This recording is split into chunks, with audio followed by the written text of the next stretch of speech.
Alrighty then, greetings everybody and welcome back to another Honkai Star Rail video. And for today's video, I am proud to say that I'm a official owner of E2 Cipher, right? A lot of us because it's pretty interesting because I did my pulls very early in the morning, right? And I just kind of got her like right there, and I was too tired to give a reaction. I don't even know why I was pulling. I think it's like so wake up, I pull, and I go back to sleep, right? The low price of 80 bucks too. You know, getting this E2 was surprisingly cheap, right? But yeah, let's just test her out, see how well she does. I am using Acheron's best team right now. This is a very expensive team. Oh, you don't belong here, right? And obviously the only people that have Eidolons in this team is Acheron and Cipher. Sunday is super free to play, friendly. I mean, I guess. Highest in the Sunday are kind of free to play, right? I mean, yeah, I don't know. I don't know, but we'll just get to the showcase, and yeah, see you there.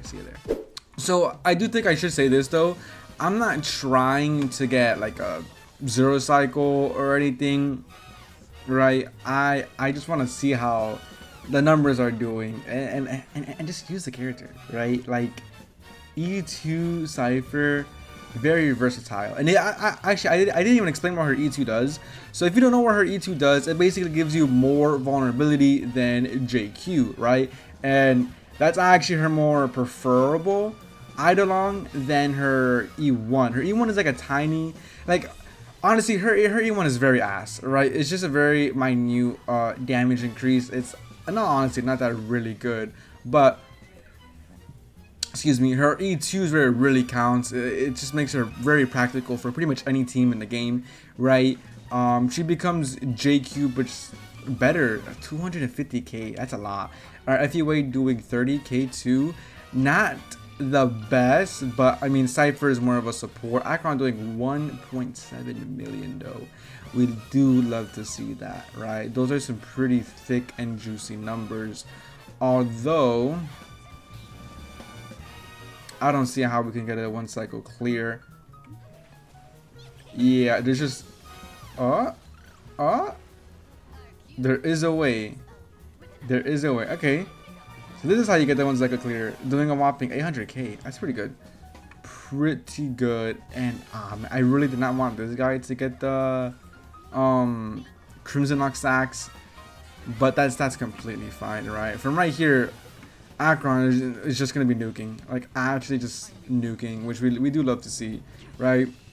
So back to what I was saying, we just have more vulnerability stacks, which is exactly what anybody in the game wants, right? Vulnerability is just, it's one of those debuffs that's just universally good no matter what, right? So that's why she could basically be ran in any team. Now I do want to say this though, she already had vulnerability, but I don't think it was better than JQ's. I don't think it was by like a long shot actually. I think hers was like 30 or 40. I could be wrong. It's either 30 or 40, but now it's all the way up to like it's like 100 or 90. I don't know. It's a lot. All I know is that it is a lot, and we love to see that, right? We love to know that our cat girl is just getting juiced up more than when she already is. Oh yeah, we love to see that shit. So right here, my Acheron should be hitting for an actual thick amount, right? Because we have both of our vulnerability stacks. One of them is by 18, I believe, and then the other one is by 40. And then this is, and then there's this. Damn, bro, like it's just a lot. The defensive package, it's just a lot. Cipher is just giving so much, and then I do want to say 1.4 million. That's not the worst, but not the best. I do want to say this right here is a vulnerability stacks that you just naturally gain from killing the side goons in this boss. So I'm not really gonna count that because this is kind of like self-inflicted. On any other boss, you're not gonna have fucking 40% vulnerability just given to you. 200k is crazy, actually. That is a lot. That is very much so a lot. And then I'm going to use my ult again. How many ults was that? That was a lot of Acheron ults in 1 cycle. We should be able to just clear this 1 HP bar. 1 million. But man, that was a lot though. It took us a minute to get to that 1 mil mark for some reason. Like I mean to kill that bar. Like HP inflation. That is We don't like that guy. Yeah, we just really don't. So I'm gonna just do this.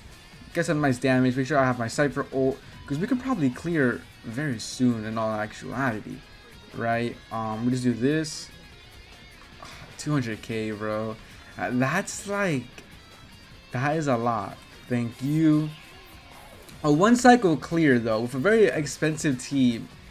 Let that, you know, sink in, cause I'm gonna be honest. I was gonna go for E6, but then I told myself that I just don't see how Cipher is gonna still be meta for a very long time. I don't want to just hyper invest and waste a lot of money. Fortunately for me, I was very lucky with my pools, but that's not always going to be the case.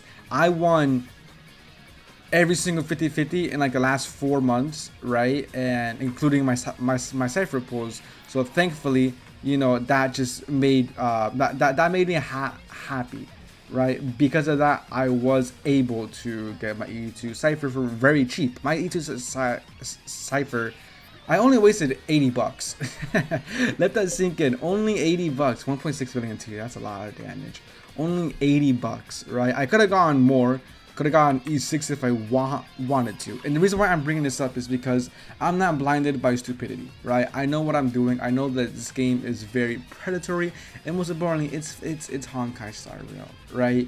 Editing celery here. I just wanted to make a comment because I go on for like 3 minutes just basically repeating myself, and I don't want to torture you guys. In fact, I'm gonna give you guys a reward. So on screen right now here is max Cipher stacks with a Gallagher team though. That's how much Cipher was doing. But bottom line, I was just saying that I didn't want to invest in a sub DPS because unlike supports where they have more longevity in the meta, sub DPSs aren't very guaranteed that type of treatment, especially if they're catered towards one team. A dying team, nonetheless. Fei Xiao and Acheron are just dying as we speak, right? Excuse me. Fortunately, I do have an E2 Acheron, so my Acheron's taking a lot longer to die than she would have, right? And again, I just really didn't want to invest too much into her yet. Let's say if a future DPS character that they prefer Cipher, or Cipher is their best in slot, then maybe I'll continue to invest in Cipher. Similar with Acheron, if another support for Acheron comes out, then I might just go for E6 too. Very just wanted to wait before then because again, I do have the funds to get E6, but it's just obviously it's not cheap.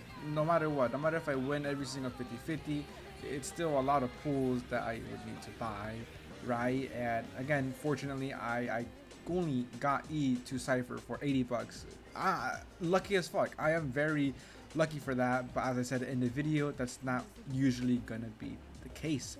You know, typically people spend a couple $100 for E2, and I was ready to spend at least 200, but again, I got very fortunate and lucky, and I just got her for only 80 bucks, and the 80 bucks was my original top up, right? So I just wanted to say this message to all you guys out there: please spend very responsibly. Reminder, Honkai Star Rail is a very predatory game, and not that many YouTubers are gonna tell you that, right? Because of obvious reasons, but I do. I want to tell you guys that. I just want you guys to, you know, not be stupid. Now, I know I said in the video that I wasn't a dumbass for spending money, but in truth be told, I actually am, right? Looking at the footage again, I was like, wow, what a retard. This guy spent 80 bucks on a digital character, right? But it just makes me happy, so I guess it's worth my buck, as long as I think it's worth it and whatever, right? But yeah, just again, be very responsible. This game is extremely predatory, and if you aren't guaranteed the character, in my personal opinion, just don't, right?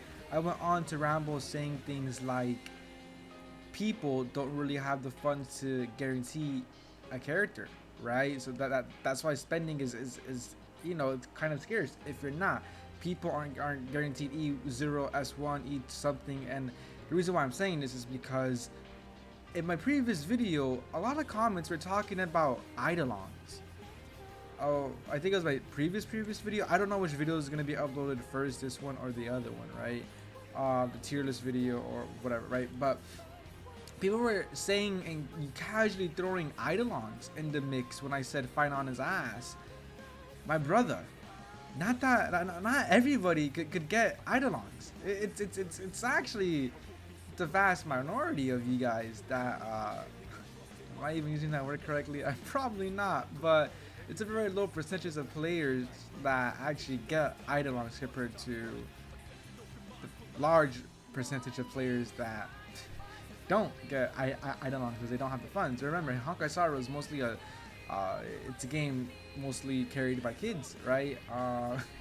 A lot of teenagers and young adults play this game, but a lot of those people don't have the funds to just casually get Eidolons to make a character meta or stay in the meta, right? Such as me.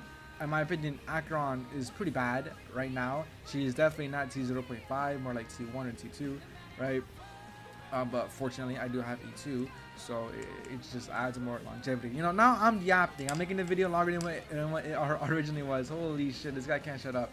But again, thank you guys so much for watching. Like, comment, subscribe, and see you for the next video, whenever that would be.